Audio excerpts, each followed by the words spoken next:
Mine damer og herrer, velkommen til verdenspremieren på BookBite Challenge. Mit navn det er Dennis, og jeg har fået lov til at være vært på BookBite Challenge. Og det er mig, som I skal komme til at udfordre i de her challenges, og det håber jeg, at I er med på.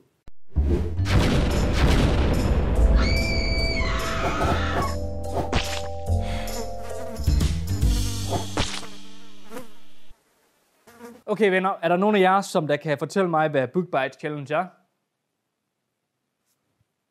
Ingen?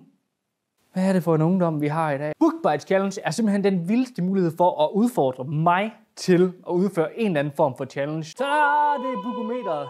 Her kan I se de forskellige ugers udfordring, som I kan udfordre mig til. Hver af de her pinde repræsenterer et niveau, og det måler simpelthen, hvor lang tid at I alle sammen har brugt på at læse i løbet af ugen. Jo mere I har læst, jo vildere en challenge skal jeg have. I den her sæson, der snakker vi om genre. Så skal I dykke ned i den her genre, og jo mere tid I bruger i den her genre, jo vildere en challenge får jeg. Hvem er det egentlig, der har sagt, at det er mig, der skal gøre det her?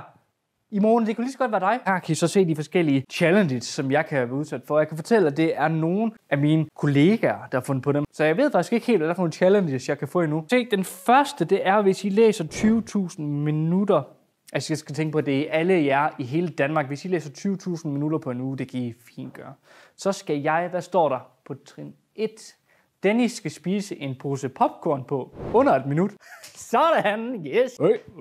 Vi stopper bare ved 20.000. I behøver ikke læse særlig meget den her uge. Så trin 2. Det er en gulerod. Kan vide, hvad det er. Dennis skal stille sig op i gulerodskostyme og synge nationalsangen på Aarhus Gå. Hvad?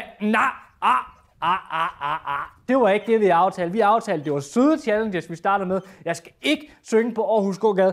Prøv at høre her, det er 50.000 minutter, I skal læse til sammen. Alle jer børn i hele Danmark. Vi stopper ved popcorn, det gør vi ikke det. Skal vi ikke bare lave en aftale om det, så jeg bare skal have de her popcorn her. Det var godt. Trin 3. Hvad i alverden er det en makrel? Dennis skal bade i I ved, hvor meget jeg hader makrel, helt ærligt. Det er også 70.000 minutter, det kommer I ikke op på. Det er den, der lugter.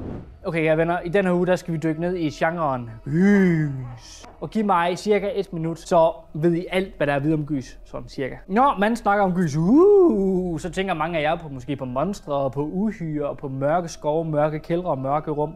Og det er ikke helt forkert. Fordi man kan i hvert fald sige, at gys er ikke det, I oplever nede i Brugsen, når I er ude at handle ind med jeres forældre. Det, som forfatteren gerne vil have jer til at føle, det er uhygge, noget ubehag, man bliver bange og sådan noget. Og det må man gerne, for det er lige præcis det, som der drager en ind i bogen. Selv jeg bliver også bange for gys en gang imellem, for jeg bliver altså ikke bange for noget som helst. Måske får du myrekryb i historien. Måske så føles det rum, du sidder i en lille smule mindre. Eller en lille smule mørkere. Og så ved du, at du er i gang med den perfekte gyserhistorie.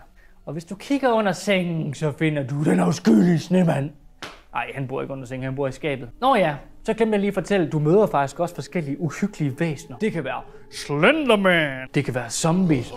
Eller det kan være pedellen. Jeg kan løbe på gangene. Ved du egentlig, hvem der er den mest kendte vampyr i verdenshistorien? Det er Grev Dracula. Han er kendt for at bo i Pennsylvanien, sove i en kiste, vågne op om natten. Og så er han ude bare for at suge blod af køer og mennesker. Ved I egentlig, hvem der er Grev Draculas veganske fætter? Rucola. Ha! Så håber jeg virkelig, at jeg har fået præsenteret den her genre så uhyggeligt, at du ikke har lyst til at læse den. Fordi så undgår jeg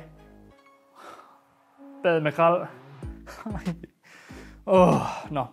Okay, det næste, der skal ske nu, er, at I har en uge til at læse så meget i den her genre som overhovedet muligt. Så gå ind på jeres BookBite-app og find den frem, og så find en bog, som I har lyst til at læse, en gysergenre, en eller anden art, og gå i gang med at læse.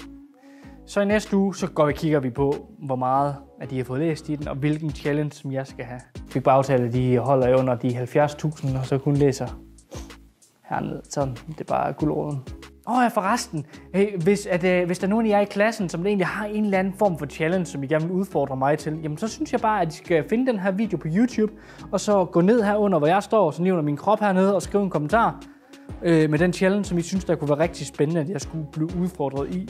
Og så kan det være, at den kommer med i næste uges challenge på Bookometeret, og så kan vi se efter, om jeg kan få lov til at udføre den, hvis I bare får læst igennem. Okay? Nu vil jeg gå ned i en mørk kælder helt for mig selv og læse lidt om Slenderman. Vi ses i næste uge. Kan I hygge jer?